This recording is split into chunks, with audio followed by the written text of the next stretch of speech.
Assalamualaikum warahmatullahi taala wabarakatuh. Salam sejahtera saudara-saudara sekalian. Alhamdulillah berjumpa lagi kita di channel Malaysian Respon. Oke saudara-saudara sekalian, video yang saya mau buat kali ini agak sensitif sedikit. Malah berkemungkinan besar video ini boleh dianggap video orang cakap berani mati lah. Ya, saya sanggup ambil risiko. Saya sedar risikonya sangat besar kerana pihak yang mungkin saya sentuh dalam video ini, saya tidak tahu sama ada mungkin mereka akan bertindak balas atau mengambil tindakan terhadap saya. Tidak apa tuan-tuan, demi semangat dan cintakan negara dan perkembangan bola sepak kita, saya rasa saya sanggup dan saya rasa sudah tiba masanya salah seorang dari kita peminat bola sepak sejati Malaysia harus berani tampil untuk memberikan pendapat. Ini memberi pendapat saja saudara-saudara ya. Saya bukan mau mengutuk, saya bukan mau mengkritik, bukan, tapi memberi pendapat saja. Oke, saudara-saudara, pembangunan bola sepak sebuah negara seringkali dikaitkan dengan salah satu atau dua, tiga klub yang terkuat dalam negara berkenaan. Apabila sesebuah klub menimbulkan satu era, maka kekuatan klub berkenaan akan berdampak kepada pasukan kebangsaannya. Okey, kalau kita lihat kejayaan Spanyol pada Piala Dunia tahun 2010, ianya adalah akibat daripada kekuatan pasukan Barcelona dan Real Madrid sedikitlah pada masa itu. Ya, kekuatan Brazil pada tahun 1970-an apabila pasukan Flamengo dan Palmeiras menjadi pasukan yang sangat kuat di seluruh dunia. Ini contoh saudara-saudara ya. Jadi begitu jugalah dengan pasukan Malaysia.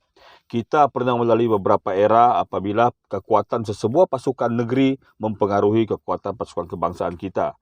Pada awal kurun ke-20 apabila Malaysia merdeka atau sebelumnya, kekuatan pasukan Selangor telah menjadi tunjang asas kepada kekuatan pasukan kebangsaan kita.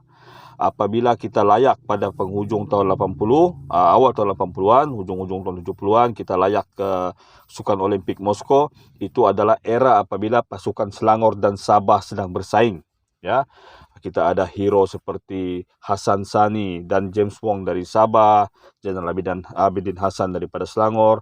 Jadi ini persaingan yang sangat sehat lah.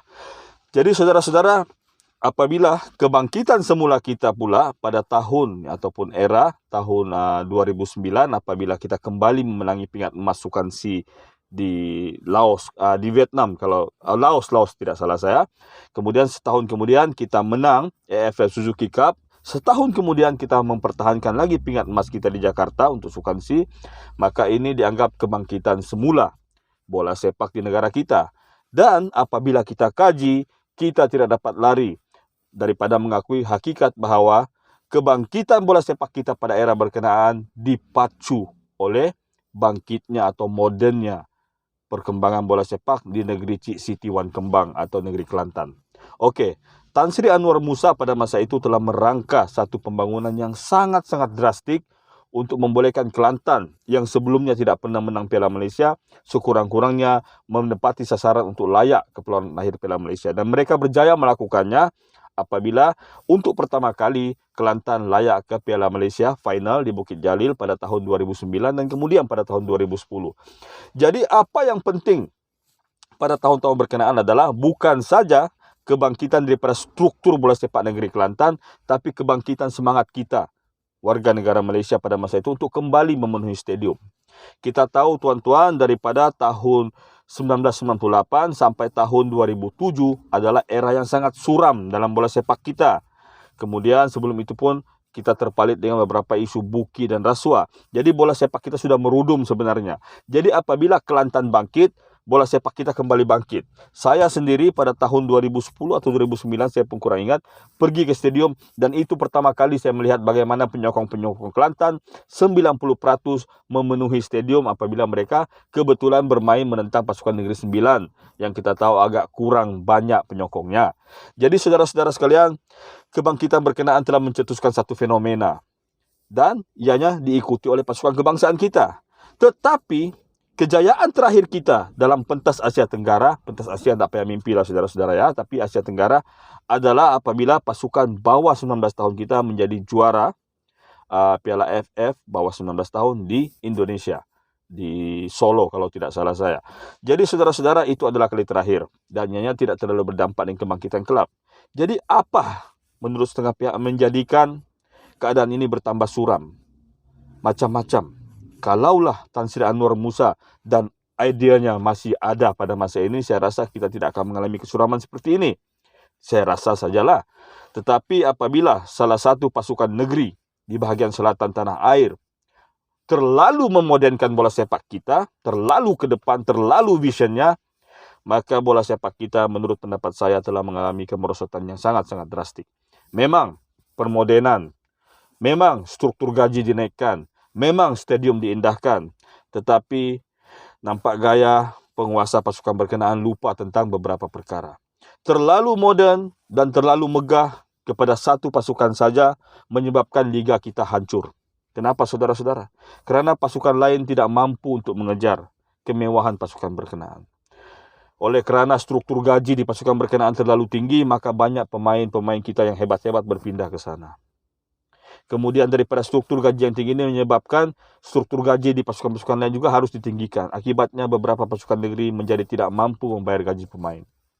Itu yang pertama. Yang kedua, kesuraman apabila kita tahu bahawa di hujung liga atau di hujung Piala Malaysia kita seolah-olah sudah tahu pasukan mana yang bakal menang.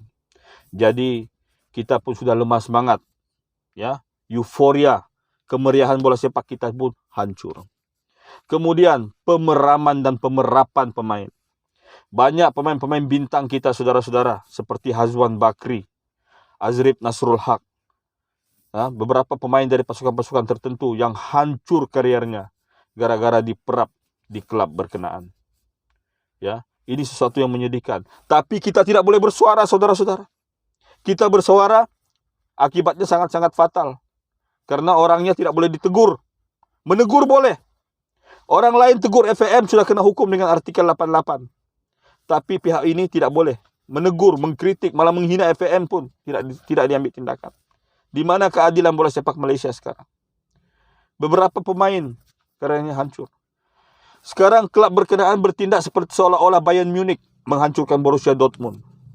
Ya, pemain-pemain Selangor terus dipancing seperti mana Bayern Munich memancing pemain barisan daripada Borussia Dortmund.